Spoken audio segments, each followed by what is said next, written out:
누가복음 1장 18절에서 25절까지입니다. 구약 시대에는 제사장이 성전에서 일을 보게 되는데 24교대를 합니다. 제사장들이 24조로 나누어서 이제 제비를 뽑아요. 그렇게 해서 그 조별로 하나님의 성전에 들어가서 일을 하게 되는데, 이 샤가랴가 이제 제비 뽑혀서 하나님의 성전에서 이제 일을 하고 있을 때, 그때에 하나님의 천사인 가브리엘이 그에게 나타납니다. 15절에 보면은 주 앞에서 18절에서 25절까지입니다. 구약 시대에는 제사장이 성전에서 일을 보게 되는데 24교대를 합니다. 제사장들이 24조로 나누어서 이제 제비를 뽑아요. 그렇게 해서 그 조별로 하나님의 성전에 들어가서 일을 하게 되는데, 이 샤가랴가 이제 제비 뽑혀서 하나님의 성전에서 이제 일을 하고 있을 때, 그때에 하나님의 천사인 가브리엘이 그에게 나타납니다.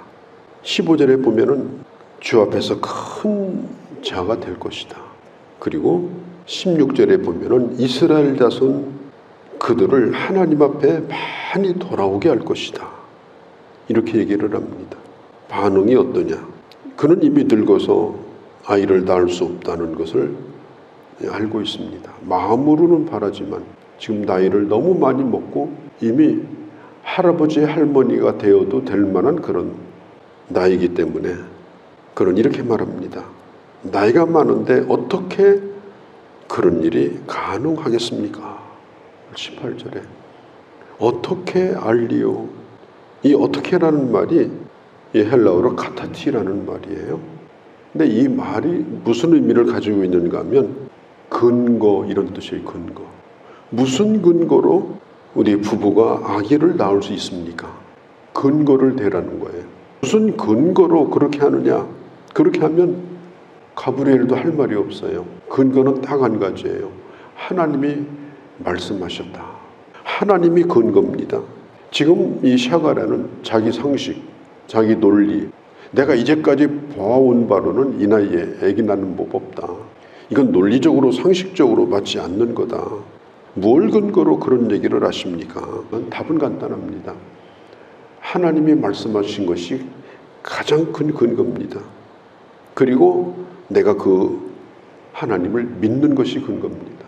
하나님은 천지를 창조하시고 모든 것을 주장하시는 전능하신 분인데, 하나님이 그렇다고 말씀하시면 하나님의 관점에서는 가능한 것입니다.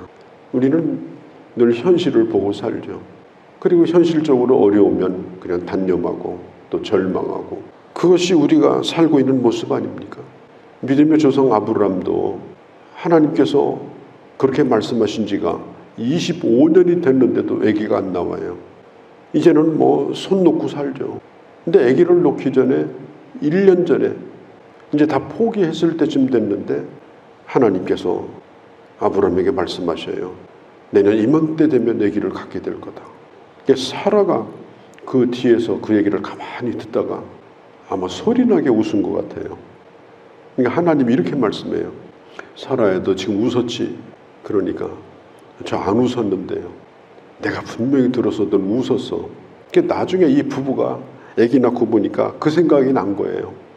그래서 이삭이라고 제 이름을 진 것입니다. 이 샤가랴는 사실 아기를 원했기 때문에 오래도록 기도했습니다. 그런데 재밌는 사실은 기도의 응답을 주신다고 하니까 그게 어떻게 가능하냐 이렇게 묻는 거예요. 그러니까 문제는 구했다는 겁니다.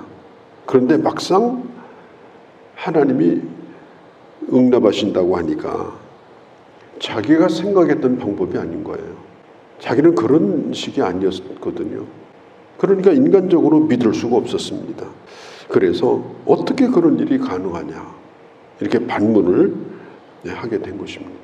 사도행전 12장에 보면 헤로드 왕이 이제 야고보를 죽여요. 예수님의 제자 가운데 첫 번째 순교자입니다. 그러니까 백성들이 굉장히 좋아하는 거예요. 야고보를 죽이니까. 그래서 이번엔 베드로를 잡았어요. 왜 잡았을까요? 죽이려고 잡은 거예요. 그 베드로가 감옥에서 그런 상황에서도 또 잠을 잡니다.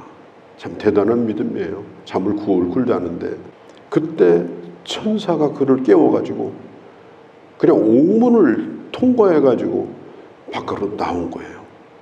잠결에 나온 겁니다. 베드로도 어떻게 나왔는지 잘 몰라요. 그래가지고 성도들이 모여있는 곳에 찾아갔는데 그때 문지기로 아마 노대라는 어린아이가 문 앞에서 지키고 있었던 것 같아요. 그러니까 베드로를 보니까 이 아이가 너무 깜짝 놀란 거예요. 지금 안에서는 베드로 때문에 지금 기도하고 있는데 베드로가 눈앞에 있는 거예요. 그래서 이 아이가 기도하고 있는 그들에게 가서 알립니다. 지금 베드로가 문 밖에 와 있다고. 그러니까 사람들이 뭐라고 얘기했느냐. 네가 지금 제정신이 아니구나. 이렇게 얘기했어요. 살아서 돌아오니까 안 믿었어요. 그러니까 우리들은 하나님이 일하시는 방법이 내가 생각하는 방법대로 될 거라고 생각을 하죠. 여러 가지 방법을 쓰는데 안 돼요. 그러면 절망을 해요. 왜? 내 방법대로 안 되니까. 그런데 하나님은 하나님의 방법대로 일하는 거지 내 방법대로 일하는 건 아니거든요. 오늘 이들은 절망을 너무 깊이 했기 때문에 하나님의 말씀을 받아들일 수가 없는 그런 상황까지 된 겁니다. 그래서 아기를 갖게 될 거다 이러니까 아니 무슨 근거로 그런 얘기 하십니까? 이렇게 반문을 한 거예요. 그때 하나님께서 아마 이렇게 생각한 것 같아요. 저거 입을 열게 했다가는 내내 입 벌리고 다니면서 내가 이상한 소리 들었다고 이 노인의 둘이가 아기 갖게 됐대. 참 희한한 얘기네. 믿을까 말까 이러고 다닐 거 아닙니까? 그래서 주님이 가브리엘 천사를 통해서 이렇게 말씀해요. 네가 믿지 아니함으로 네가 의심함으로 너는 아기가 나올 때까지 입을 다물고 살아라. 그래가지고 그 성전에서 나오기 전에 성전 안에서 입이 붙어버렸어요. 그래서 말을 못하는 거예요. 대개 이제 백성들은 제사장들이 하나님의 성전에 들어가면 밖에서 기다립니다. 일 다 끝나고 무사히 나오기를 또 기다려요. 왜냐하면 성전 안에 들어갔다가 죽어서 나오는 사람도 있거든요. 아무리 기다려도 안 나와요. 그러니까 백성들이 큰 걱정을 합니다. 이거 뭔 일이 생겼구나. 21절에 보면은 성전 안에서 지체함을 이상히 여기더라. 이게 분명히 무슨 변고가 났구나. 이렇게 걱정을 지금 하고 있는 상황입니다. 그런데 그때 샤가라가 마침 나와요. 백성들이 물어볼 거 아닙니까? 아이 제사장이요. 왜 그렇게 늦게 나옵니까? 뭔 일이 있었습니까? 그러니까 입을 다물고 말을 못해요. 손짓 발짓만 하지 아무 말도 하지 못하는 거예요. 이 사람들이 이렇게 생각한 것 같아요. 성전에서 너무나 놀라운 환상을 보았기 때문에 입이 다물어졌는가 보다. 또 이 샤가라가 워낙 신실한 사람이기 때문에 샤가라의 이런 행동에 대해서 이런저런 말을 하지 않고 그냥 조용하게 샤가라는 집으로 돌아가게 됩니다. 자, 그때부터 이제 말을 못해요. 솔직히 본인들도 못 믿었거든요. 그 다음에 그 얘기를 하고 다닌다고 그래서 사람들이 그걸 믿겠습니까? 사람들도 안 믿을 거예요.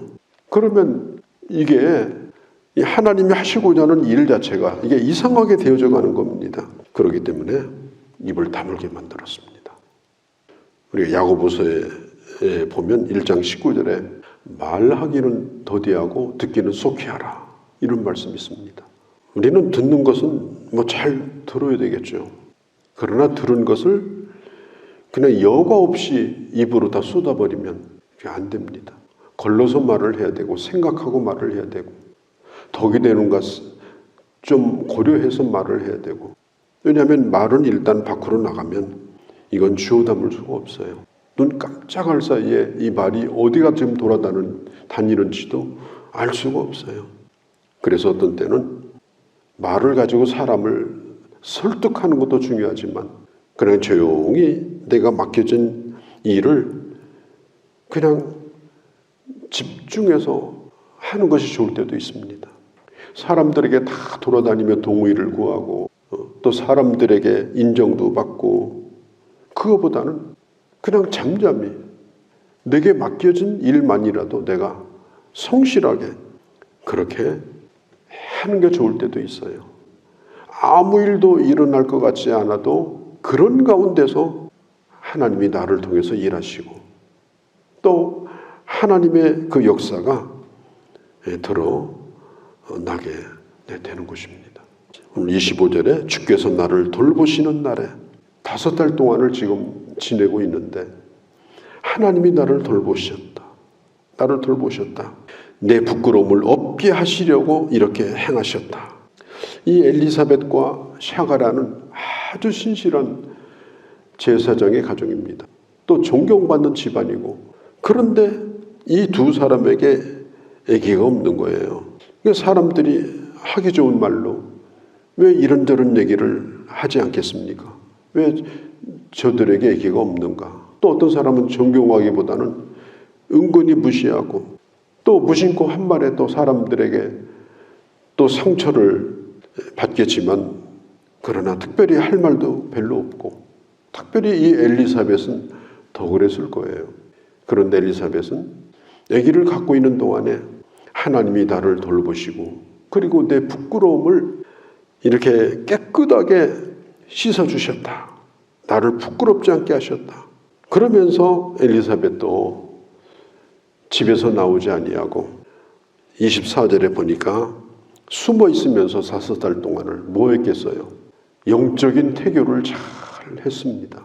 하나님과 깊은 교제를 나누면서 은혜 가운데 감사하면서 하나님의 돌보심을 경험하고 5개월 동안을 지나게 되어집니다. 우리가 신약 성경의 복음서를 보면 이제 마태복음은 예수님의 족보를 요셉의 족보를 기록하고 있고요. 근데 누가복음은 마리아를 중심으로 예수님의 탄생일을 얘기를 합니다. 그리고 먼저 샤가랴와 엘리사벳 얘기로 시작해가지고 엘리사벳과 마리아가 또 만나요. 이렇게 연결이 돼요. 그 관계 속에서 나중에는 예수님과 세례요한이 또 만나요. 그러면서 예수님께서 이제 등장을 하는 이 이야기를 아주 길게 자세하게 기록을 하고 있습니다. 하나님께서 하나님의 일을 하실 때, 한 사람을 통해서 하나님의 역사를 이룰 때 하나님은 매우 치밀하게 세밀하게 그 일을 이루어 가신다. 우리도 우연하게 이 세상에 지금 살아있는 자가 아니고 하나님의 이런 주권 가운데서 오늘 나도 이 세상 가운데 지금 살아있고 하나님의 돌보심을 받고 또 나를 통해서 하나님의 뜻은 이루어지고 있다. 이런 분명한 확신을 가지고 내 스스로도 소중히 여기고 하나님이 내게 맡겨준 일도 귀하게 여기고 그 일을 감당함으로 하나님의 뜻이 이루어지는 존귀한 주의 사람들이 되어주시기를 바랍니다. 거룩하신 우리 아버지, 어떻게 알리오? 우리는 하나님을 내 논리, 내 상식, 또 인간의 눈에 보이는 상황에 매여서 하나님